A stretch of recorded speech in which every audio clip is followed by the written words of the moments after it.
Hello, everybody, and welcome to the first edition of Inside the Headset. And I've got on the phone with me the head coach of the Purple Wave of Christian Brothers High School, but also the president of the Tennessee High School Football Coaches Association. How you doing, Coach McDaniel? I'm doing awesome, Stork. How are you doing? Well, I'm doing good. Headed to Tampa tomorrow, then out to Phoenix. World traveler. I would expect nothing less from you. Well, going out to try to make a little money, but you got to get, your chances of closing increase dramatically when you get on the road versus trying to work behind the phone. I got you. It also usually includes nice restaurants and golf courses, but we won't talk about that. Well, I am not dragging the sticks, but I will, if given the opportunity, will go to a nice restaurant.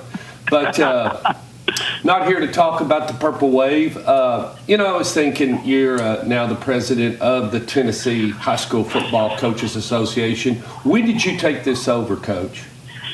That would have been 2014. This is my fourth year serving in that role. And, I got involved probably in 2011.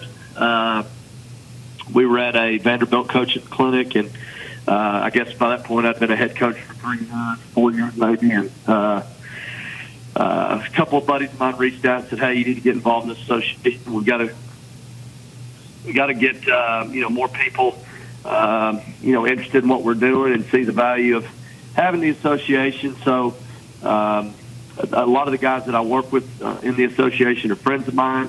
I worked underneath Graham Clark, a long-time coach at Dobbins Bennett, and I guess when he decided to step down, I think I got the job by default, to be honest. But a couple people recommended me. I thought about it and decided it was worth the time. And I feel like we've done a lot of great things in the last 5, 6, 7 years for the association and the state, just representing high school football coaches and players.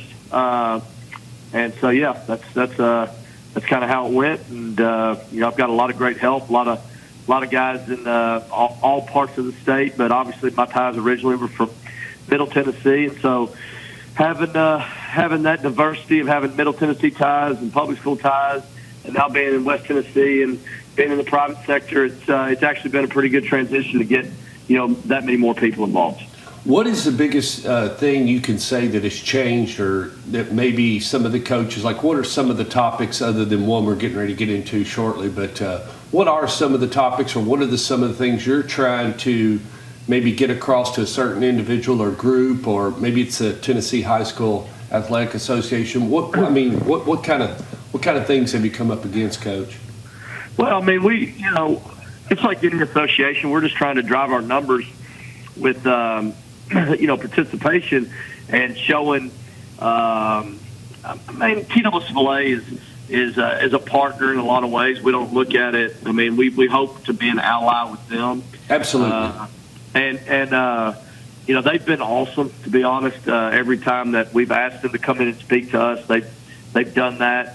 They'll go over possible rule changes that we're up against, and they want our input on spring practice details and just a lot of changes that are taking place in our game right now. And I think, people, I'm sure we're going to talk about it at some point, but people talk about the game of football being under attack. And, some controversy last week, Larry Fedora, North Carolina, made some comments about the game and our society. And I don't think the downfall of, Western civilization is going to happen if football doesn't, continue to be played the way it is. But I do think that it changes a lot of things in our society that's tied to football. I mean, I think you look at a lot of don't even go any further than presidents, and you look at the things we had in this country and the ones that have played football, and it's a lot more than people would realize. So, just everything that we can do to keep the game intact, the integrity of the game, keeping it, evolving in the right direction, making sure it's safe, making sure that we feel like we have a voice with the state on issues concerning the game, and which we feel like we do, and then coaching education for guys, and it's in a lot of ways it's a fraternity where we want people to be involved because they want to be involved. So that's in a nutshell what we try to do. You went through the first day of practice today. It wasn't that bad in the state of Tennessee as far as heat and whatnot. And these are the type of days you're looking for. This is very unusual in the late month of July, and especially heading into August, because usually about the next 45 days for at least 9 hours out of the day, it's going to be pretty hot. You know, and it's fixing to get dry and whatnot. You know, it came across through other media outlets. We won't talk about Tom Krager, but and he did interview you. But 3 games in August in the state of Tennessee. Everybody except Kentucky around us is starting a little later. You know, I'm not saying the TSSAA did he, you know, but it is what it is. We have played 3 in the past, haven't we, Coach? Yes. I mean, it just a lot of it depends on the calendar, year to year. Yep.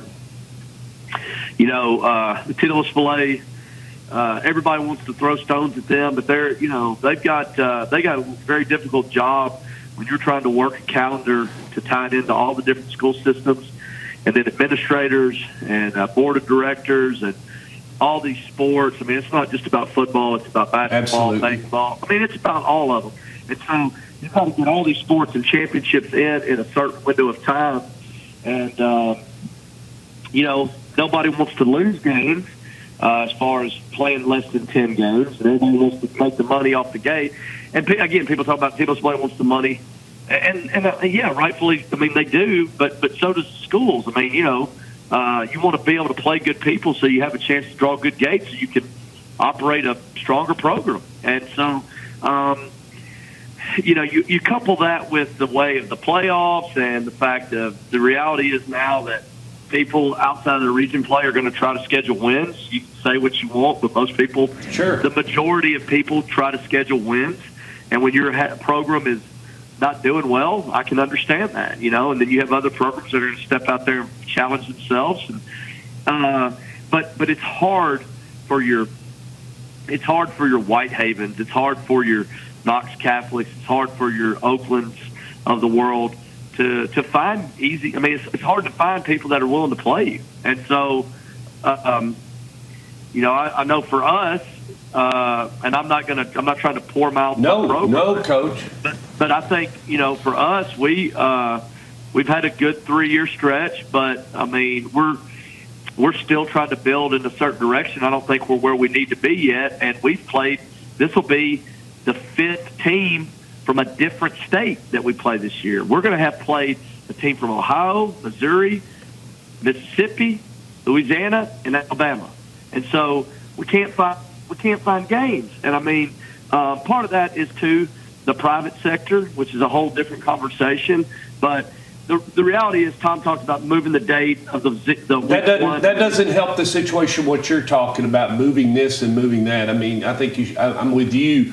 I mean, no, it doesn't help it. No, it doesn't. And so, because if you have 10, then it also is going to factor into fall breaks and what calendar the school's on. Mm-hmm. And then not only that, I mean, some people, you know, just like you remember when I was at Oakland, we had to play during fall break a couple times. And they're still playing. They're still playing during fall break. Yeah. So it's just, I mean, you can't do that. So I don't think there's a good answer. But the reality is, we start really early, and when you tie together all the heat acclimatization that we have to go through to get on the field, which again is all about the safety of the players, and I don't have any problem with that. The fact that it's harder and harder now to have a true 2-a-day practice, I don't have a problem with that. I think that's just the way the game has evolved, and we've got to be smart about how we handle our players. I have no problem with those things. The problem is just the way that, again, the dead period has to be set at a certain standard because it's got to be universal for the whole state. That is only an issue for football. The one sport where heat is going to impact more than any other sport is football, and then right in the middle of our summer training, you're going to go on a 2-week dead period. And then you come back, and we only got 2 weeks before we're in pads. So, again, the TSSAA can't set the calendar. You know what I mean? They don't. Right. I mean, the dates fall when they fall, so I don't blame them. I'm just simply saying that we either need to look at changing the dead period date or pushing it a little bit, because essentially we're in pads for 3 weeks and then we're playing, and it's just hard to get kids ready in that amount of time. And then not only that, but I think I was talking to Ron Crawford at Brentwood this weekend. I think if you really did a study and you looked across not just Tennessee but nationally, I think numbers are down. I think there are fewer and fewer kids choosing to play football. Absolutely, absolutely. There's any number of reasons why you could say that, and you may not see it in Murfreesboro. You watch Oakland and Blackman play, there may be 100 kids on the sideline for each team. All right, but there's a lot of places where it's not.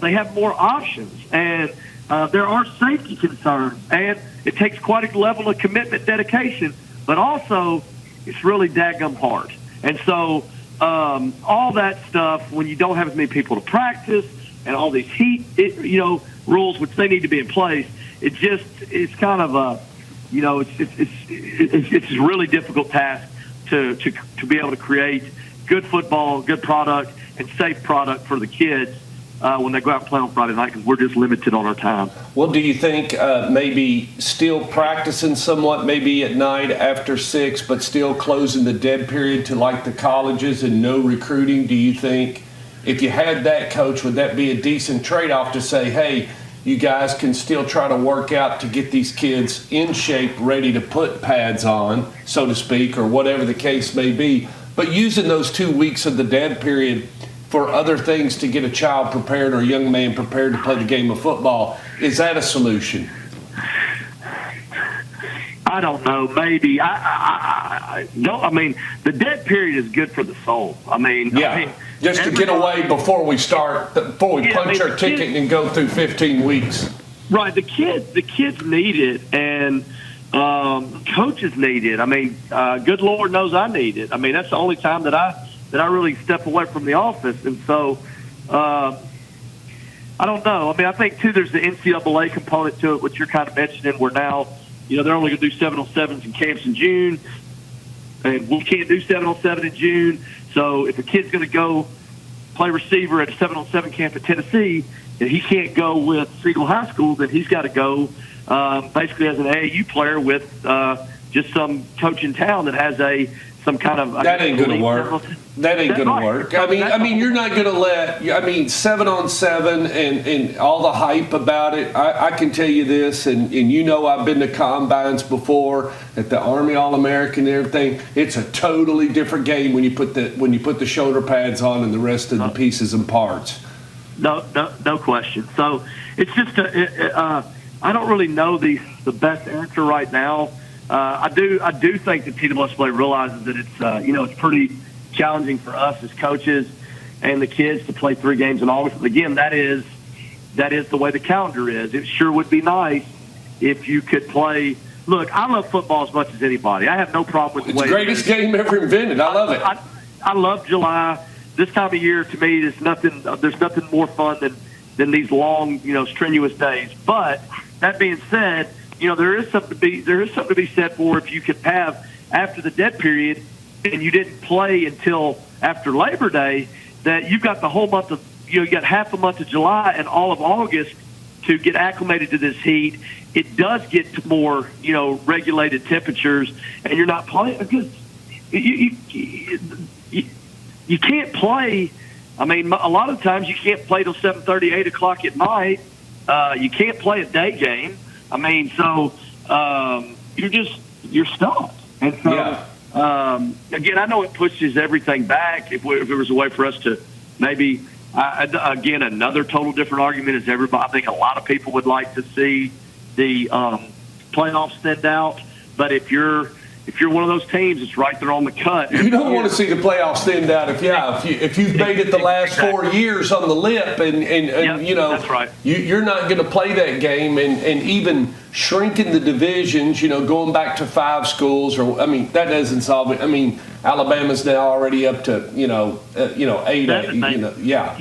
They've done added a whole totally different class. So I don't know. I mean.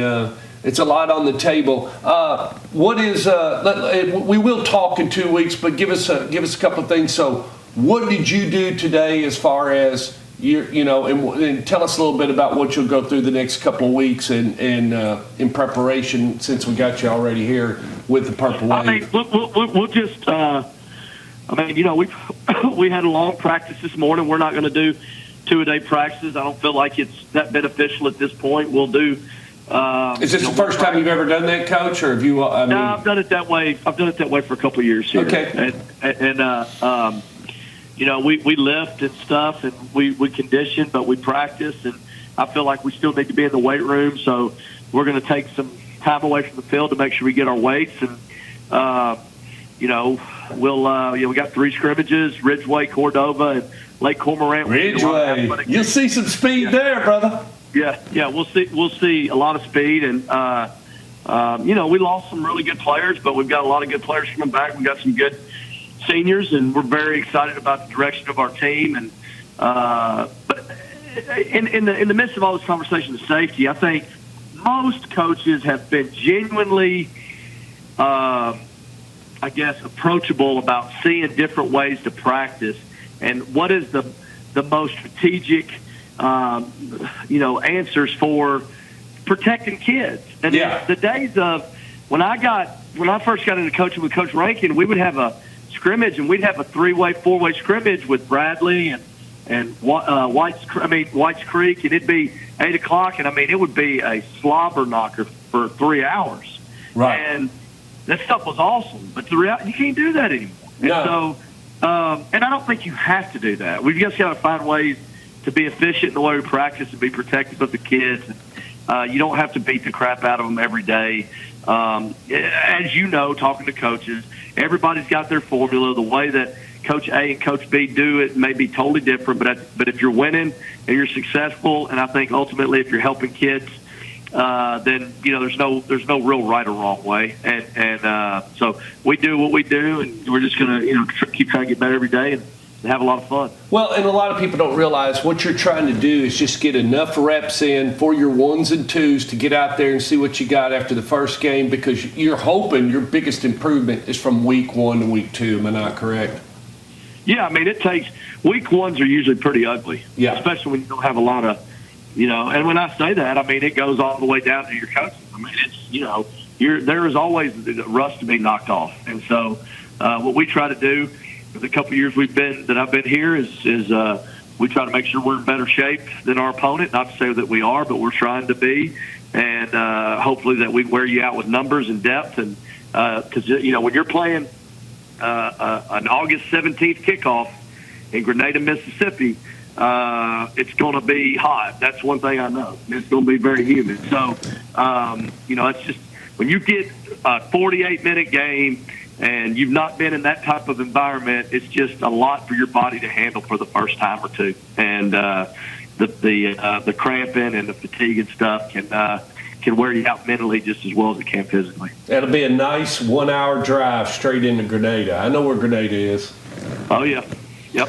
Well, Coach, I'll talk to you. I'll talk to you week 1. Basically, we'll have our coaches show you. How's Mom and Dad? They're doing awesome, and